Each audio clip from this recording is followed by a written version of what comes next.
Welcome to current affairs. तो biggest Japanese investment in India's history. देखिए, Japan के प्रधानमंत्री फुमियो किशिदा भारत आ चुके हैं और इनकी जो 2 दिन की इंडिया की विजिट है ये बहुत ही इम्पोर्टेंट है। जब से ये पीएम बने हैं उसके बाद से आप अगर देखो तो इंडिया पहला कंट्री है जो जापान के पीएम ने विजिट किया है।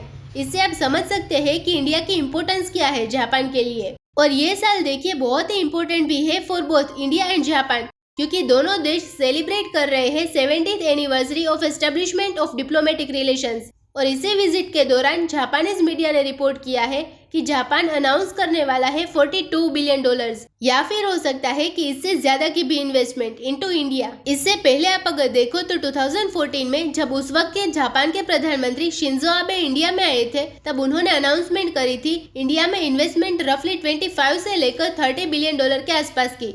तो एक बहुत ही बड़ा जंप है $42 बिलियन। जापान इन्वेस्ट करेगा भारत में आने वाले 5 साल के लिए। नव ये सब जो इन्वेस्टमेंट है ये ऐसा नहीं है कि बिना किसी जियोपॉलिटिकल प्रेशर के आएगी।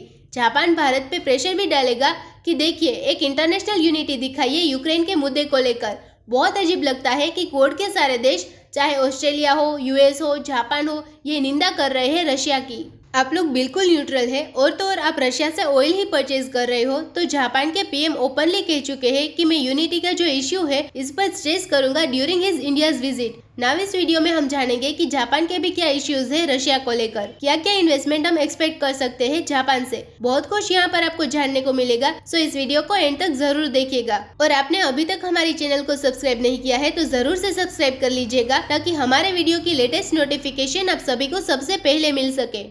नाउ ओवरऑल आप अगर देखो तो ये इंडिया और जापान का 14th एनुअल समिट है। फुमियो किशिदा जो आज के समय जापान के प्रधानमंत्री है, इससे पहले थे जापान के विदेश मंत्री और कई बार भारत में आ चुके हैं। मोदी जी से बहुत बार मिल चुके हैं। जब मोदी जी गुजरात के सीएम भी थे तब भी इनसे कुछ इनकी इंटरेक्शन थी, तो काफी हद तक ये फेमिलियर है इंडिया से। इनको पता है कि इंडिया की लीड्स क्या है, इंडिया में क्या कैपेसिटी है, किस तरीके से जापान की इन्वेस्टमेंट्स इंडिया ग्रो भी कर सकता है इन द नियर फ्यूचर। और अगर हम बात करें प्योर इन्वेस्टमेंट की, मैं यहाँ पर वो नहीं बात कर रही स्टॉक परचेज कर लिए, कुछ यहाँ पर ट्रेडिंग कर ली। अगर हम बात करें स्टेबल इन्वेस्टमेंट्स की तो जापान भारत में 5वां सबसे बड़ा इन्वेस्टर है। नंबर 1 पे यूजुअली आपको यूएसए ही दिखेगा। और यहाँ पर आप देख पाएंगे ये गवर्नमेंट ऑफ इंडिया की एक रिलीज की गई पिक्चर है। यहाँ पर ये कह रहे हैं Japan ranks 5th among the major investors in India. Total 36.36 billion की इन्वेस्टमेंट हो चुकी है फ्रॉम जापान टू इंडिया। अब ये जो अमाउंट है इसमें एक ह्यूज बम्प आने वाला है आने वाले 5 सालों में। जो ये अमाउंट है ये आपको बढ़ के दिख जाएगा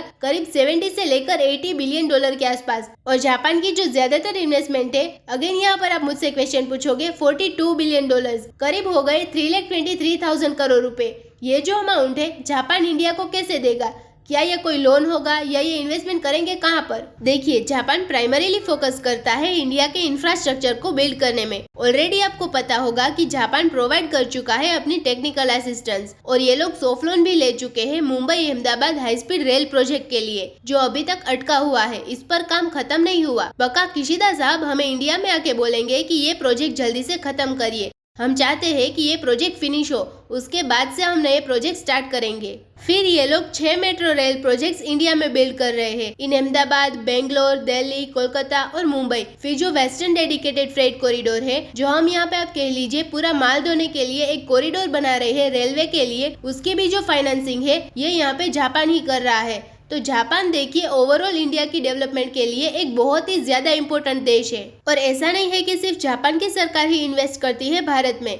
जापान का प्राइवेट सेक्टर है, इनकी अलग से इन्वेस्टमेंट आती है। फॉर एग्जाम्पल आप अगर देखें तो जापान की जो सुजुकी मोटर है ये इन्वेस्ट करेगी भारत में $1.3 बिलियन, मतलब कि 10,000 करोड़ की इन्वेस्टमेंट। तो इनकी तरफ से आने वाली है सिर्फ इलेक्ट्रिक व्हीकल प्रोडक्शन के लिए। ये लोग चाहते हैं कि जो इलेक्ट्रिक व्हीकल है उसका एक बहुत ही बड़ा मैन्युफैक्चरर बने इंडिया। तो यहाँ पे जापान हमारी हेल्प कर रहा है। और जापान की गवर्नमेंट इनका प्राइवेट सेक्टर मिलकर इंडिया में बना रहे हैं बहुत सारी जापान इंडस्ट्रियल टाउनशिप। यहाँ पे बहुत सारी इंडस्ट्रीज बनेगी, मैन्युफैक्चरिंग होगी।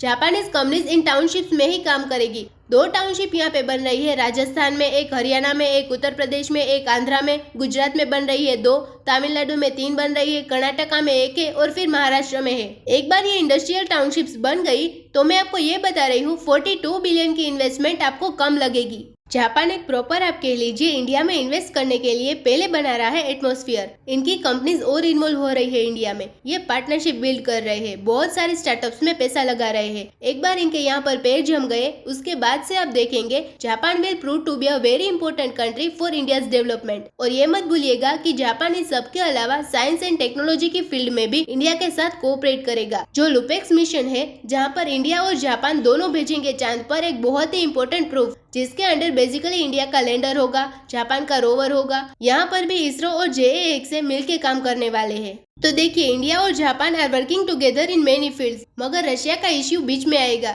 रशिया का इश्यू बिल्कुल जापान के लिए भी बहुत ही बड़ा है, क्योंकि जापान आप अगर सोचे तो अकेला कोड कंट्री है जिसके जेन्युइन डिस्प्यूट है रशिया के साथ। ये मैं आपको दिखाती हूँ मैप में। आप अगर जापान का मैप देखोगे तो नॉर्थ में आपको दिखेंगे बहुत सारे टापू। ये जो टापू है इनको कहा जाता है कोरल आइलैंड्स। अब क्या है कि ये जो पार्ट है ये सब रशिया को बिलोंग करता है।